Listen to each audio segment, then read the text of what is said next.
But also at the same time, I don't want to hear people complaining about it that ain't never talked about women's basketball all season. Let women have their business. Stay out of women's business, right? Let them have it. I let them have it, And then a couple weeks later, we get this. We get these constant reinforcements. We wouldn't have to have this if y'all just got it right the first time.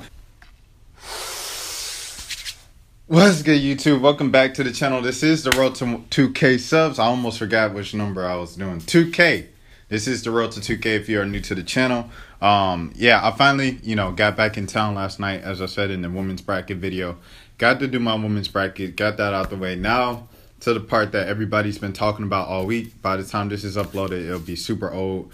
It's already pretty old by the time I'm recording it. And but I feel like I should address it. So anyways, there's a lot of times where I just kind of just want to watch the highlights, watch women's basketball highlights, react to it, talk every now and again about the game in separate videos, and go on kind of like the thing where I went with the Paige Becker thing and the excuse me the Paige Becker thing, or do a fun debate like a Paige Becker's a Caitlin Clark, something like that. Those are the things that I'm interested in. Going on like a rant after like the UConn Arkansas loss, like that's the stuff that I want to do, because that's what I do with the NBA. Like the rants that I go on is like Lloyd Pierce was fired.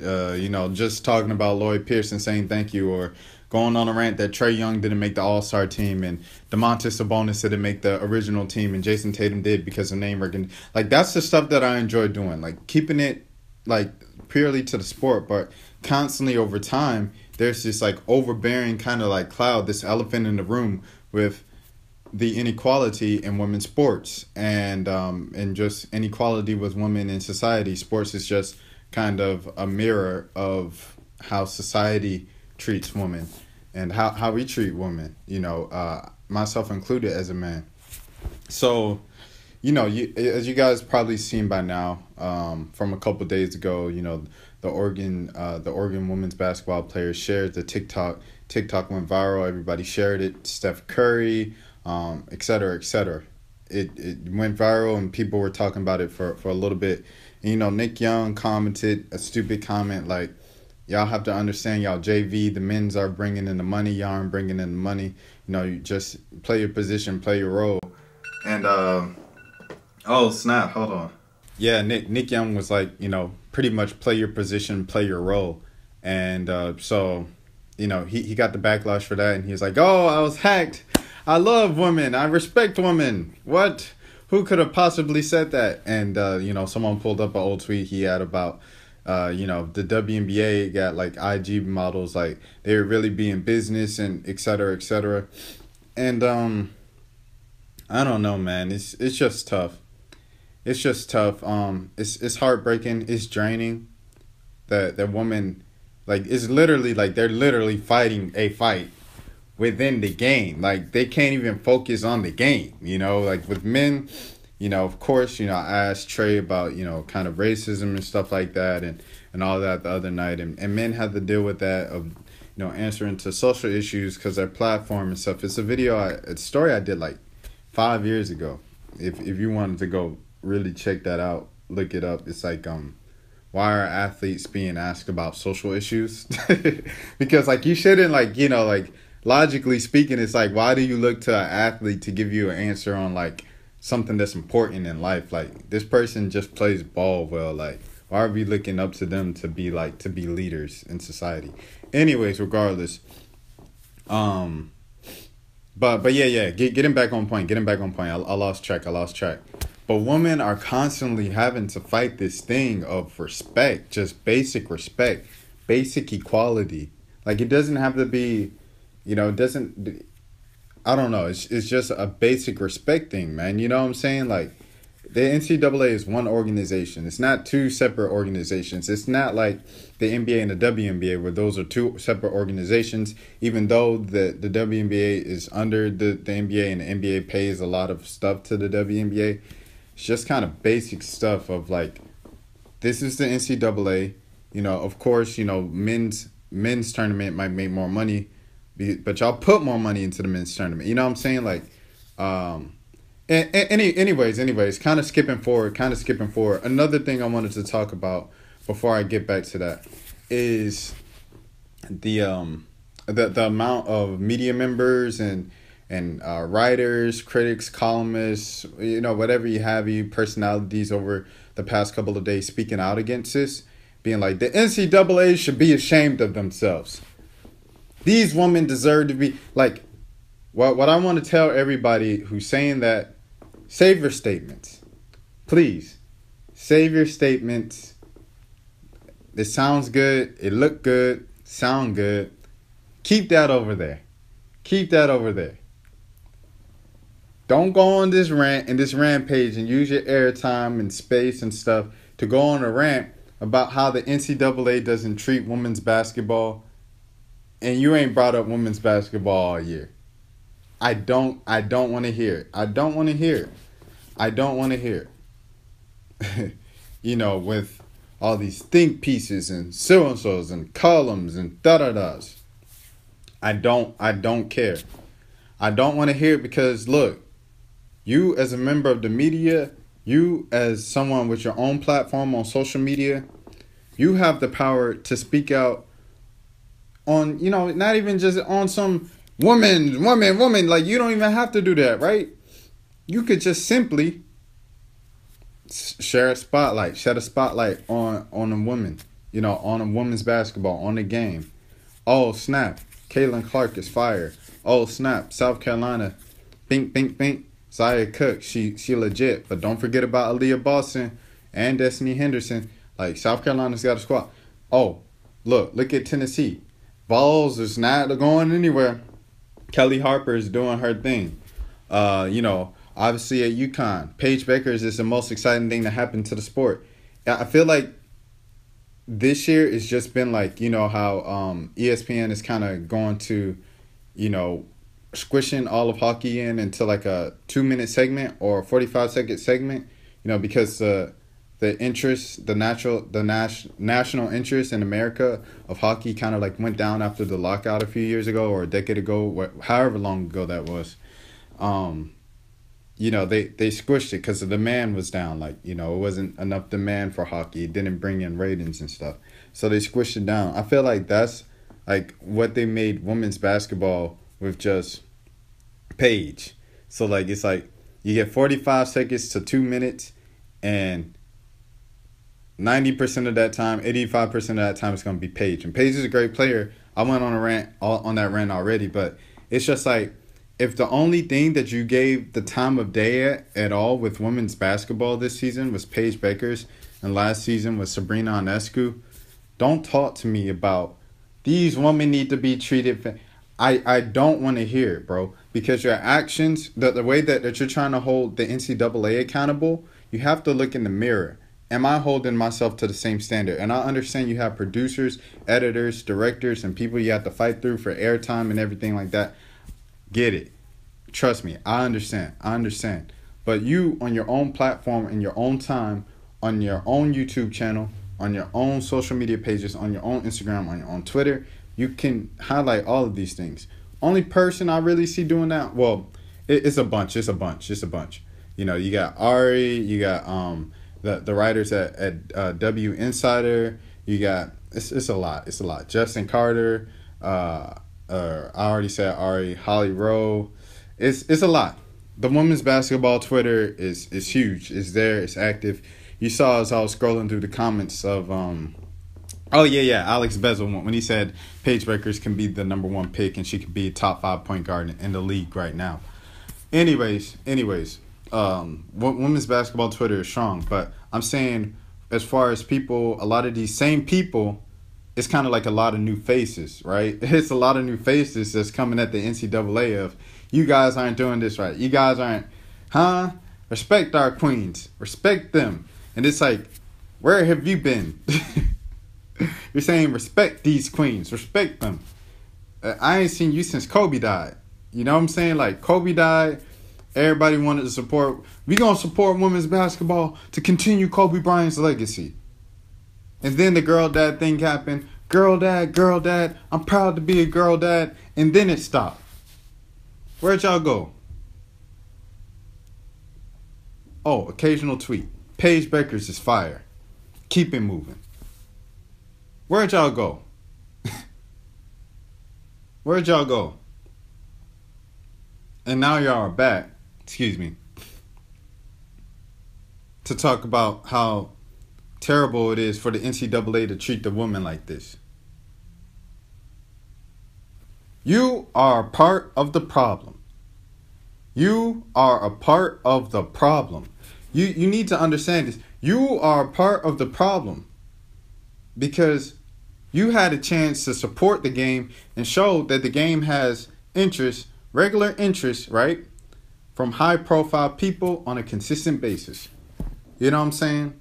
I feel like that has stepped up tremendously on the professional level with the WNBA. WNBA last season, I can't remember a time where WNBA got that much love, support, etc., with the orange hoodies. Orange hoodies set the precedent. Kobe's death set the precedent.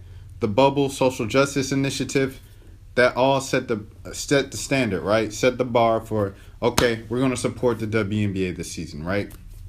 So that was great. That was fine and dandy. Now the women's game. It's crickets all year, except for Paige. You know, people talk about Paige. It's crickets all year until the TikTok went viral. Now it's NCAA, NCAA. You are a part of the problem. You have to support everybody consistently. Show people that there is an interest. The ratings, viewership, all of these things. We all play a part into this, right? So it's supply and demand. So, you know, if the NCAA is looking at this from a business perspective and aren't looking at the people and the humans as humans, because they're not looking at humans as humans. This is just corporate America. This isn't limited to the NCAA. This is companies everywhere, right? Companies look at people as numbers, as figures, right? So, okay, this set of numbers, say you have a paper company. Shout out to Dunlop Mifflin. You have a paper company that have a bunch of branches, right? So this branch sells the Scranton branch. We'll say that the Scranton branch brings in the most customers. They have the biggest consumer base. They're bringing in the most money in the company. And then you got the Boston branch, who doesn't sell anything, right? Boston branch doesn't sell anything really. They have a light staff. They had to lay off half the staff anyway. You only have 6 people here. You got 30 people here in the Scranton paper branch. Okay? That's like giving the Scranton branch a huge pizza party, cake, ice cream, you know, a little moon machine, you know, jumpy thing, whatever you want to call it, for the kids outside with the clown and Offset performing. You give them all of that and you call it Scranton Fest, right? You give them that because they're the top consumers. And then over here, you give them, in Boston, you give them half a pizza, and you say split that among yourselves, and you give them a card from the president of the company, and it says, congratulations on a great quarter. You guys are doing well. You know what I'm saying? Like, people don't look at people as people. This happens everywhere. This is corporate America, right? So with this thing, what I'm trying to say is, if we the people, you know, well, not just us, but people of influence, a lot of these people who are speaking out now who have been quiet about women's basketball all year, if a lot of these people spoke out all year and supported all season long other people outside of Paige and showed that there was an equal demand for women's basketball, you know what I'm saying? Like, we could, this wouldn't be as big of a deal. And then another thing, all right, so now I'm jumping back. So the NCAA is stupid for even trying this, because we live in a generation where kids are going to post what shoes they wear, their outfit of the day, each and every single day. They post when they walk up to campus. They post when they walk to class. They post when they're in class. Oh, class is so boring. Z's emoji. And then show a sideways picture of the board and the professor. They're going to post their dinner. They're going to post their lunch. They're going to post when they're in the line. They're going to post when they're in the gym and someone's being goofy in the gym. They're going to post when they're at practice and coaches being silly in practice. Like, kids post everything. So if you know that Why in the world would you try this and think it's gonna fly in 2021? Like when the past year has just been equality, equality, equality. It's tone deaf on the NCAA's part to even try it. It's stupid. But also at the same time, I don't want to hear people complaining about it that ain't never talked about women's basketball all season. Y'all part of the problem, man. I'm saying the same thing. I'm running in circles. You pretty much get the point by now. I wish I could just talk ball with women's basketball. I wish it didn't have to be a big deal that I was even doing women's basketball. I wish it wasn't a statement, a political statement, a positive stance, you're a great Samaritan. Thank you so much for supporting women's basketball. Thank you for your coverage. I wish it was just normal. I wish it was just normal because it's just ball. I look at it as just ball. And the fact that it's such a rarity that someone is consistently reacting to Caitlin Clark, the leading scorer in the country, who's a freshman. The fact that's nobody else is doing that on a consistent basis. The fact that no one else is, it's a lot of stuff. It's a lot of stuff. The fact that is a thank you so much for your service. I appreciate you. I salute you, man. This really means a lot. It shouldn't mean a lot, bro. It's ball. That's what I hope. That's what I hope we get to. That it's just ball. Because at the end of the day, it's just ball. And the low and the gold thing, that's a whole nother video. But right now, we are on this of the women's inequality bracket. I'm tired of going on this rant. I've gone on this rant 5 times in different ways of growing the game in women's basketball and so on. So I'm tired of going on this rant. It's tired. This rant is tired. And women have been going over it for years and years and years and years. And after all this marching and we shall overcome and salute women in sports, bro, I ain't heard this much about women in sports my whole life. I'm hearing this. I'm like, dang, man, okay, I get it. Like, all right, congratulations, women in sports. They feel oppressed. Let women have their business. Stay out of women's business, right? Let them have it. I let them have it, da-da-da-da. And then a couple weeks later, we get this. We get these constant reinforcements. We wouldn't have to have this if y'all just got it right the first time. That's what Alicia Clark said. Alicia Clark said, my dad said, you won't have to hear anything if you did it right the first time. And it's just tiring, bro. It's just tiring to constantly go through this. They have to play a game and fight social justice and fight for equality. Can't you see how that might affect the performance? Hello? Can't you see that might affect the performance a little bit? If they're constantly focused on equal pay. We got to fight for this. We got to fight for TV time. We got to fight for this. That's a lot, man.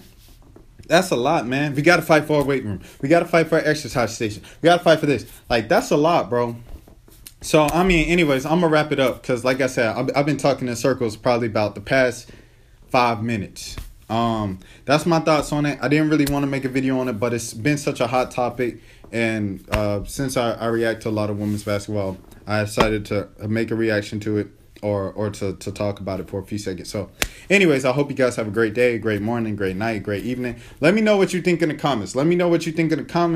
I'm back. Things are kind of getting settled a little bit more. I'll try to start looking at the comments again and stuff and interacting with you guys or what you guys think with the weight rooms and stuff. Is it a big deal? Is it not? Are you guys tired of this conversation yet?